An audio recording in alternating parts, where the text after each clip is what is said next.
The room was bathed in a soft, white light. My body felt heavy and strange, slowly waking up from the sleep the doctors had given me. The surgery was over. Everything was fine, or so I thought. My body was sore, but my mind was at peace. A quiet calm had settled over me as I began to recover.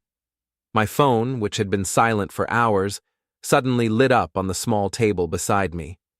I reached for it, a small smile on my face, thinking it would be a simple message from my wife, Sarah, checking in on me. She had been so worried before I went under the knife. The message was from her, but it was not a message of care. The words on the screen hit me with a force stronger than any physical pain from my surgery. My mind, which had been foggy with relief, was now painfully, terrifyingly clear. Her message read, "I need to confess. I slept with your best friend while you were in surgery. I needed comfort. I'm sorry." My breath caught in my chest. I read the words again and again, unable to make sense of them. A cold wave of shock washed over me, a feeling so complete it felt as if the blood had been drained from my body. I needed comfort. That line, more than anything else, felt like a slap in the face. While I was in a hospital bed, putting my trust in doctors, she was finding comfort with someone else. And not just anyone. My best friend, Leo, the man I trusted more than anyone. The man I had asked to look after her. The shock quickly turned into a cold, hard anger. It wasn't the kind of rage that makes you yell and break things. It was a silent, deep, and dangerous anger that made my mind move with a chilling clarity. The old me, the kind and loving husband, died right there in that hospital bed. A new man was born in his place, a man who felt nothing but a terrible, singular purpose. My fingers, steady as a stone, typed a reply. I wrote, "Then you can hold his hand when he's in the hospital." I didn't wait for her next message. I knew it would be a mix of panic and regret. My prediction was right. Seconds later, my phone began to ring. It was her. I let it ring. The sound was like a small, desperate bird, but it didn't move me. The ringing stopped, and then it started again. I finally answered. Her voice was shaking, full of panic and fear. She cried into the phone, "Please, don't hurt him." I felt a cold, sharp smile on my face. She was scared. She knew what was coming. She knew that the man she thought she knew was gone forever. My voice was low and steady when I spoke, each word a piece of ice. I said, "Too late." I hung up the phone. My body was still sore from the surgery, but a new, powerful energy filled me. The pain was just a small thing now. The only thing that mattered was my purpose. I stood up from the bed, my movements careful but firm. I grabbed my car keys from the table and walked out of the hospital room. I was no longer a patient. I was a man on a mission. The next few days were a blur. I went home, but it was no longer a place of comfort. The house felt empty and cold, filled with the ghost of a life that was now over. Sarah had left. Leo was not answering his phone. They were hiding, and they thought they could run away from what they had done. They were wrong. They would learn that there was no place to hide from the new me. My first real taste of the humiliation came when I went back to work. I had to go. I couldn't just sit at home in the silent house. I needed to act like a normal person. But normal was gone forever. The world looked different now. People's faces seemed to hold a secret, a knowing look. I knew what they were saying. The news of the betrayal had spread like a disease through our small circle of friends and co-workers. I saw the first sign in the cafeteria. My old friend group, the people I had been with for years, was sitting at our usual table. They all fell silent when they saw me. Their faces were a mix of pity and awkwardness. I walked over and sat down, and no one spoke for a long, heavy moment. Then, one of them, Tom, tried to talk about work. But the conversation was fake, and the air was thick with things they weren't saying. I could feel their eyes on me, judging me, pitying me. Then I heard it. From a nearby table, someone was whispering. It was Mark, a coworker I never liked. He had a smirk on his face as he said, "His best friend and his wife? That's low." The other people at his table laughed, a short, nervous laugh that felt like a knife twisting in my heart. It was a laugh of cruelty, meant for me to hear. I felt my fists tighten under the table, my nails digging into the skin of my palms. I said nothing. As I got up to leave, I heard another voice, louder this time. It was David, another coworker with a cruel joke on his lips. "Guess you can't leave your girl alone for a day." He laughed again, a harsh, ugly sound. I walked out of the cafeteria, my face a mask of stone. I didn't turn back. My friends called after me, but I didn't stop. The humiliation was too much. They thought I was a fool. They thought I was weak. They thought I would just take it. They didn't know the man who was now inside me. They didn't know the monster they had created. Internal thought. They think I'm weak. They're about to see who I really am. The fire inside me was no longer just a small spark. It was a burning, roaring inferno. It was a fire that would consume everything in its path. I was not the fool. I was the one who was going to make them all regret every laugh, every whisper, every single moment of my humiliation. I went home later that day. I knew she would be there. She was.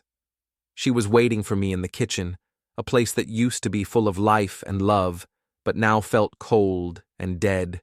She looked terrible, her face pale, her eyes red from crying. She looked like a ghost. But I felt nothing for her. Her sadness was nothing compared to the cold anger that filled me. She said, her voice shaking, "We can talk about this." It was a mistake.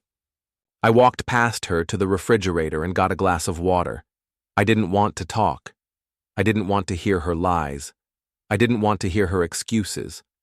I just wanted her to know what she had done and what was to come. I said, my voice low and steady, "A mistake is spilling coffee, not sleeping with my best friend while I'm under a knife." The words hit her hard. Her face turned even paler. She started to cry, her body shaking. She whispered, "I was scared. I needed someone." I looked at her, my eyes filled with a terrible coldness. I said, "Then I'll make sure you never see him the same way again." The words were a promise of pain and ruin. She froze, her eyes wide with shock and fear. She finally saw it. The man she had betrayed, the man she had loved, was gone forever. And in his place was a man who would not stop until he had his revenge. After that confrontation, I stopped pretending to be the hurt husband. I didn't cry. I didn't talk. I just started to work. My revenge was not going to be a simple, angry thing. It was going to be a cold, hard, and terrible thing, a masterpiece of pain and suffering. I began to dig into my best friend's life. Leo. I knew him better than anyone. I knew his secrets. I knew his weak spots. He was a man who loved his image. He loved his body, his looks, his pride. He worked as a personal trainer, but he also had side hustles that were not exactly legal. He had debts he was hiding from everyone. He was a man who was always trying to get ahead, to make money, to be better than everyone else. I began my work. I used my knowledge of the gym to find out about his schedule. I found out the times he was alone, the times he was vulnerable. I used my knowledge of our friend group to find out about his side hustles. I found people he owed money to and gave them the information they needed to find him. I found out about the big gambling debts he was hiding. I found out everything. I was no longer the man who was hurt. I was a man who was planning. I was a man who was building a terrible, beautiful plan. A plan that would hit him where it would hurt the most. Not just his body, but his pride, his ego, his money, his life. Internal thought. If they wanted a villain, they just hired one. I was a man who had been pushed to the edge, and now I was ready to push back. I was ready to show them what fear really feels like. I knew the time had come. It was a cold, dark night. I drove to the gym where my best friend Leo worked out every night. I parked my car across the street, in the shadows. I opened the trunk and pulled out a brick. It was a heavy, cold thing in my hand. I held it for a moment, feeling its weight. This was not a weapon of anger. It was a weapon of purpose. I sat in my car and waited. I watched the people coming and going. I watched the cars coming and going. And then I saw him. He walked out of the gym, a big smile on his face. He was talking on his phone, laughing. He looked so happy. He looked like he had no care in the world. He was a man who had everything. And then he saw me. He stopped smiling. He froze. His face went pale. He knew why I was there. He knew what was coming. He hung up the phone and walked towards me slowly. His eyes were wide with fear. "Listen, man," he started to say. I just looked at him, my face a cold mask. I said, "Save it for the doctors." I didn't say anything else. I didn't scream. I didn't yell. I just acted. I did what I had to do. I did what a villain does. Hours later, I heard the news. Leo was in a hospital bed with a busted arm. His face was a mess. He was hurt. His pride was broken. He was a man who had everything, and now he had nothing. My wife arrived at my apartment later that night. Her face was a mess of tears and sadness. Her eyes were red and she looked like a ghost. She said, her voice shaking, "Please, stop. I get it, you've made your point." I just looked at her, my face a cold mask. I didn't say anything. I just shook my head. I said, "Not even close." She stormed into my place later that night. The front door was open, and she just came in, her face full of rage. She was screaming, "You're a monster! You've ruined everything!" I was sitting on my couch, a book in my hand. I looked up at her, my face a cold mask. I didn't say anything. I just closed the book. I said, "No," I returned the favor. She stared at me, her body shaking with anger and fear. She couldn't believe who I had become. She couldn't believe what I had done. She thought I was the kind, soft man she had married. She was wrong. She screamed at me again. "I regret it, all right? I wish it never happened." I looked at her, and a cold smile touched my lips. I said, "Regret is just the start. The rest comes later." Her face was a mask of terror. She looked at me, and in her eyes I saw that she finally understood. She finally understood who I was. The man she had loved, the man she had hurt, was gone. And in his place, there was a man who would never forget. They thought I'd be broken. Now they both know what fear really feels like.